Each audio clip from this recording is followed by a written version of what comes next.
अस्सलामुअलैकुम। रज़ा अली हजवेरी आपकी खिदमत में गंज बख्श फैज़ आलम मज़हर नूर खुदा नाकिसारा पीर कामिल कामिलारा रहनुमा। हमारा मकसद तसव्वुफ़ और मार्फत पर 1000 साल पहले लिखे जाने वाली हज़रत दाता गंज बख्श अली हजवेरी रहमतुल्लाह अलैह की मायानाज़ तसनीफ़ कश्फुल महजूब की रोशनी में तसव्वुफ़ और मार्फत आपके सामने बयान करना है।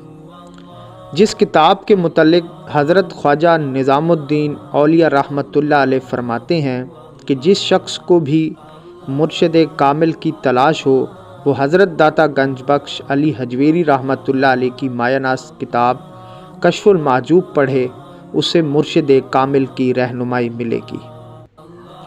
रूहानियत और रूहानियत की तलाश में रहने वालों के लिए हमने रूहानियत के 7 पर्दों का जिक्र अलग अलग वीडियो में कर दिया है, जो आप हमारे यूट्यूब चैनल पर देख सकते हैं।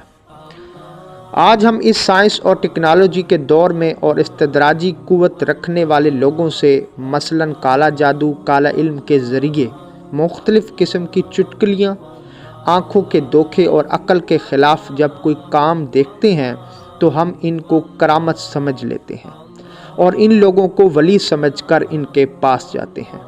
हम आपके सामने बयान करेंगे कि करामत की हकीकत क्या है और एक आम इंसान जब रूहानियत और विलायत की तलाश में रूहानियत के 7 पर्दों से गुज़र जाता है, जो हमने हज़रत दाता गंज बख्श अली हजवेरी रहमतुल्लाह अलैह की तालीमात की रोशनी में बयान किए हैं, तो उस इंसान पर 2 किस्म की हालत तारी होती है। जिस इंसान ने रूहानियत के 7 पर्दों को गुजार लिया होता है, फिर उन्हीं 2 हालतों में से एक हालत में उससे करामत का ज़हूर होता है, जो हम आपके सामने बयान करते हैं। चुनाचे एक दिन हज़रत हारसा रज़ी अल्लाह ताला अन्हु पर यही हालत तारी हुई तो आप फरमाते हैं कि जब मैंने इस दुनिया को भी तर्क किया तो मेरे नज़दीक इसका पत्थर, सोना, चांदी और ढेले सब बराबर हो गए। दूसरे दिन लोगों ने देखा कि आप खजूर के दरख्त पर चढ़कर फल उतार रहे हैं। लोगों ने पूछा कि आप ये क्या कर रहे हैं, तो आप रज़ी अल्लाह ताला अन्हु ने फरमाया कि रोज़ी कमा रहा हूँ और इसके सिवा चारा नहीं। वो भी एक वक़्त था और ये भी एक वक़्त है। पहला वक़्त कुर्बे फना और महवियत का था, दूसरा वक़्त दुई, बका और होशियारी का है। पहला मकाम मकाम शुक्र कहा जाता है, दूसरे मकाम को मकाम सहफ कहा जाता है। इस मामले में सबसे अहम बात जो जानने के काबिल है वो ये है कि एक वलीउल्लाह से करामत हालत सहफ की हालत में या हालत शुक्र की हालत में ज़ाहिर होती है। इस बारे में बुज़ुर्गों के अक़वाल क्या हैं वो आपके सामने बयान करते हैं। हज़रत बायज़ीद बिस्तामी रहमतुल्लाह अलैह, हज़रत ज़ुन्नून मिस्री रहमतुल्लाह अलैह और हज़रत मोहम्मद बिन हफ़ीफ़ रहमतुल्लाह अलैह और हज़रत हुसैन बिन मंसूर हल्लाज रहमतुल्लाह अलैह फरमाते हैं, और दीगर औलिया कराम का भी यही मौक़िफ़ है कि वली से करामत का ज़हूर हालत शुक्र में होता है और जो कुछ हालत साहब में ज़ाहिर होता है उससे तो मौजज़े अंबिया कहा जाता है।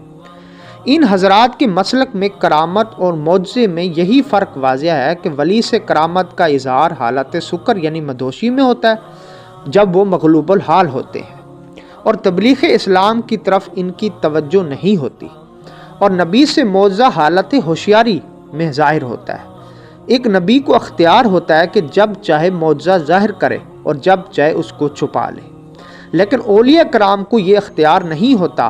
बाज़ औक़ात करामत दिखाना चाहते हैं लेकिन नहीं दिखा सकते, और बाज़ औक़ात वो नहीं चाहते लेकिन करामत का ज़हूर हो जाता है।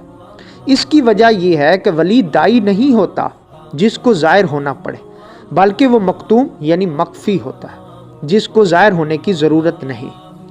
यानी नबी साहिब शरीयत होता है और वली साहिब सिर यानी राज होता है। लिहाजा करामत का इजहार हालत शुक्र यानी बेख्तियारी में होना चाहिए, ना कि होशियारी। इस वक्त वली का तसर्रुफ़ खुदा ताला का तसर्रुफ़ होता है और इसका कलाम हक़ ताला का कलाम होता है। इसलिए वली से करामत का इजहार उस वक़्त तक नहीं हो सकता जब तक वो अपने आप से गायब और हालत महवियत में ना हो। इंसान बशरियत की हालत में महजूब होता है, इसलिए इससे करामत का ज़हूर हालत बशरियत यानी होशियारी में नहीं होता। जब वो महव और मुस्तग़रक़ हो जाता है तो करामत का ज़हूर हो जाता है। اور اس حالت کا نام درجہ قرب ہے، اور اس وقت پتھر سونا اس کے لیے برابر ہوتا ہے۔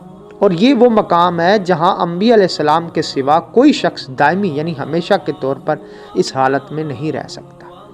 پہلے مقام پر انسان مغلوب الحال ہوتا ہے اور دوسرے مقام پر غالب الحال ہوتا ہے۔ پہلے مقام پر ابن حال یعنی جس پر حال طاری ہوتا ہے، اور دوسرے مقام پر جسے ابو الحال یعنی جو حال پر طاری۔